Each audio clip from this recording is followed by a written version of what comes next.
Nathan, been a long time. Is it 10 months since you've been in the ring? How's life treated you since the loss to Daniel Dubois? Very well, mate. I've been back in the gym since September, so really I've been training away. Ideally I wanted to be out in 2019 or December show, but obviously I got told the show was full, etc.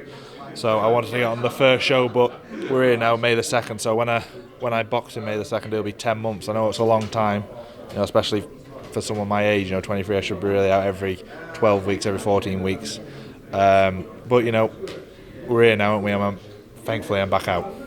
You said you were back in the gym, but how hard was it getting over the loss? It wasn't just your first loss, but also it was a high-profile defeat. It was a fight that caught national attention. So was you the next day thought, I don't want to go out and see what people might think? It was a bitter pill to swallow, Steve, obviously. For about 2 or 3 weeks now, I was sulking, I was in a bit of a dark place for 2 or 3 weeks. But then I looked at the bigger picture, my family around me, etc., and that I realised there's more to life than boxing, Obviously, listen, like I said, up there, if you ask any of them boxers out there to lose the row, it's going to be a bitter thing. And obviously, we're fighters, Being beaten in a fight is not a nice thing to have. But like I said, I got back in the gym and I just used it as an experience, a learning curve. Got back in the gym, I just pushed on really, and that's where I'm going for today. I've asked for a good fight back, I haven't asked for like a 6-rounder knockover job. I want a decent test, to get back out and where we belong. For your return, who will be training? So I understand you and Ricky have parted company as such. Yeah. First of all, why did you and Ricky go your own ways? It was nothing like no reasons over training, no tactical errors. I had a chat with Ricky. I was travelling 110 miles every day, mate. And listen, obviously, with my issues at home and stuff, what have I going on? That's your little boy, not well. Yeah. I had to do it, so I had to be more closer to home. And obviously, listen, like I said before, after training, travelling back 110 miles and going 110 miles, it pays a toll, when you round up 5 days a week.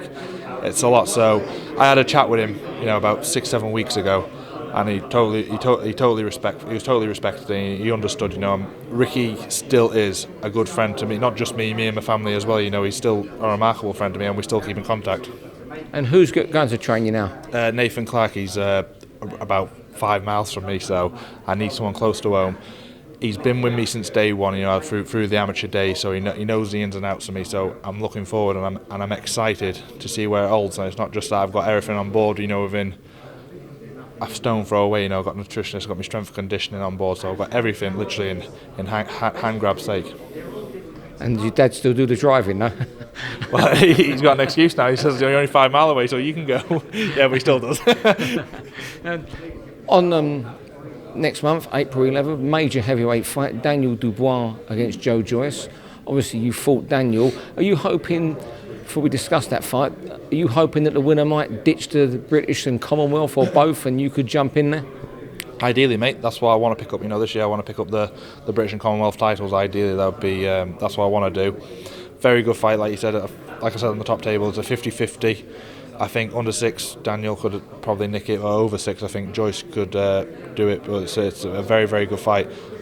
As a boxer and as a fan, it's a very good fight, to be honest with you. Okay, if you had to have a bet, I'll give you 50p. Where would you put it? Truthfully, I'd put it on JOYCE. I don't know why. I just got something inside of me saying Joe's going to beat him. I think the experience what he's gained from the amateur. I know it's a different game, the amateurs and professional, but all that experience what he's got, you can't mug Joe off. A Commonwealth Games gold medalist, Olympic silver medalist, which should have been gold. All them WSB fights, all the people he's fought in his pros. I would put it on JOYCE. But on the other hand, I also wouldn't be surprised if Daniel stopped him in 2 or 3 rounds. But I'd put it on Joe. You certainly hasn't. You said it hasn't affected you. The confidence is lost. It hasn't affected your talking either, has it? No, still alright, ain't I? Bit rusty after 10 months as well.